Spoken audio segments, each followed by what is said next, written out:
The Stars' promising season came to a sudden end Monday night with a 6-0 loss to the Vegas Golden Knights in the Western Conference Finals. Dallas lost the first 3 games of the series, putting themselves in a place only 4 teams had ever come back from. Despite winning games 4 and 5, Dallas ran out of steam. We'll look at everything. Once we take the emotion out of it and look at it, there's a lot to be proud of, Stars coach Pete DeBoer said after the Game 6 loss. There were only 4 teams left out of 32. I don't think at the beginning of the year a lot of people had us penciled in as one of them. In DeBoer's first season, the 2022-23 Stars finished as the 4th seed in the Western Conference with 108 points after milestone seasons by Joe Pavelski, Jason Robertson and Miro Heiskanen. Despite the disappointment of Monday's loss, the Stars progressed further in the playoffs than the previous season, when they were eliminated in the first round after an overtime Game 7 loss to the Calgary Flames. They took down the Minnesota Wild, defeated the Seattle Kraken, and tested the Golden Knights, who will now face the Florida Panthers in the Stanley Cup Final. The Stars didn't want to pay attention too much to the future after the Game 6 loss, but there are reasons to believe it as promising. Here are some key questions for the Stars this offseason in order to build upon the momentum. 1. Free agents. Should the Stars try to re-sign either of their trade deadline acquisitions, Max Domi or Evgeny Dadonov, who are unrestricted free agents? Domi, 28, had just 2 goals and 5 assists in 20 regular season games with the Stars but had 3 goals and 10 assists in 18 playoff games. Dadonov, 34, had 3 goals and 12 assists in 23 regular season games and 4 goals, 6 assists in 16 playoff games. Both acquisitions played key roles in helping the Stars make the conference finals, but can they play roles in the franchise's future? It will come down to price. The Stars don't have a ton of wiggle room, more on that later, so a deal might have to come at an annual average lower than what they both made this past season.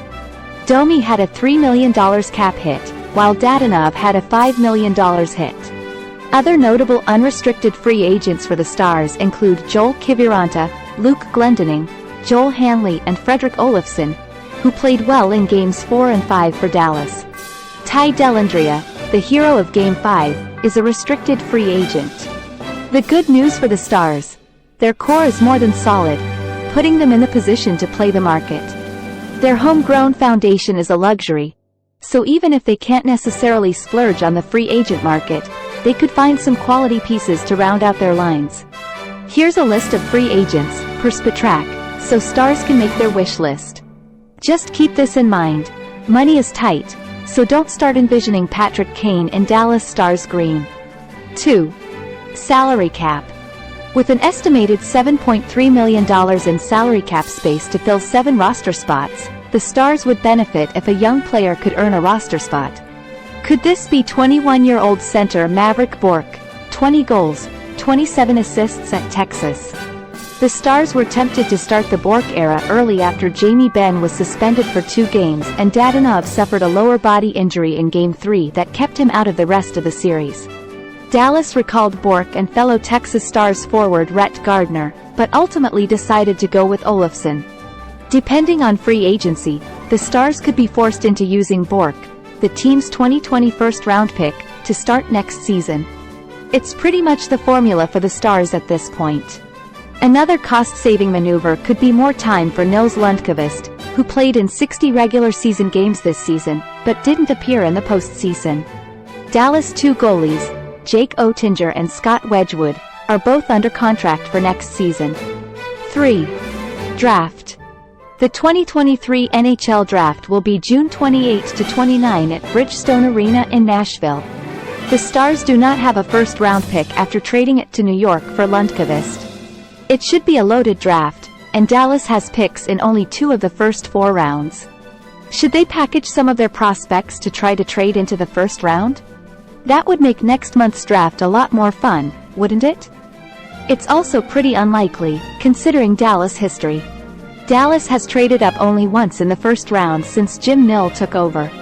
That was in 2017, when Dallas shipped a 3rd-round pick and the 29th overall pick, which the Stars acquired from the Anaheim Ducks for Patrick Eaves, to move up 3 picks and select Oettinger. That worked out pretty well for Dallas. Dallas could look to trade a veteran for a first-round pick, but that would take a contract a team is willing to take, and a player Dallas doesn't mind losing. That's not the easiest combination to find for a team that was 2 wins away from advancing to the Stanley Cup Finals. If Dallas stays where it's at, then the team's first pick will be 61st overall. 4. Young talent. Should the Stars look for a top 6 role for Wyatt Johnston, or is he on schedule as a third liner at age 20? Among all the bright spots from this season, Johnston has to be high up there, especially considering how he played in the postseason. He turned 20 the night before Game 7 against Seattle. He then had the eventual game winner, just as he did in Round 1 against the Minnesota Wild. The goal was impressive. "It's a world-class play by one of the youngest players in the league," DeBoer said after the game. "He's been fantastic all year. He's a big part of our group. It feels like the deeper we get, the more we rely on him, the more responsibility he wants." Johnston failed to score in the Western Conference Finals against Vegas, but he also dealt with a lot of change. He was on a line with Ben and Dadonov for a long time. Both of them were gone in Game 3. In Game 6, when Ben returned, Johnston played next to Ben and Tyler Seguin. That could be a line that Dallas utilizes next season. 5. Building block? Can the Stars build on this momentum? And how much is that tied into Oettinger? Let's start with the second question first. The answer in short: a ton of Dallas' future success is tied to the 24-year-old goalie. Oettinger took another step this season, finishing with a career-best .919 save percentage and 5 shutouts. He finished the postseason with a 10-9 record, and until Game 6, he had proven to be fantastic in elimination games. "That game isn't on him," DeBoer said. "I feel bad for our group. I feel worse that he ends his season on that because he doesn't deserve that. We put him in some tough spots. We can't ask him to win that game by himself. He went to that place a lot for us through these playoffs and down the stretch. To get seeding, we had an injury to Scott Wedgwood. We asked an awful lot of him. I thought he had a hell of a postseason. He was our backbone all year. A betting man would guess that Oettinger is going to take another step forward next season, especially with a potential extension on the horizon after next year. And if Oettinger does take that step, it should be good news for a Stars team that has the capability to collectively move forward, as well. The Stars have experienced veterans like Pavelski and Ben, talent as young as Johnston, and plenty of other players in between capable of helping the Stars return to the Stanley Cup Finals for the first time since 2020. There's definitely momentum. Can DeBoer and company seize it in 2023-24?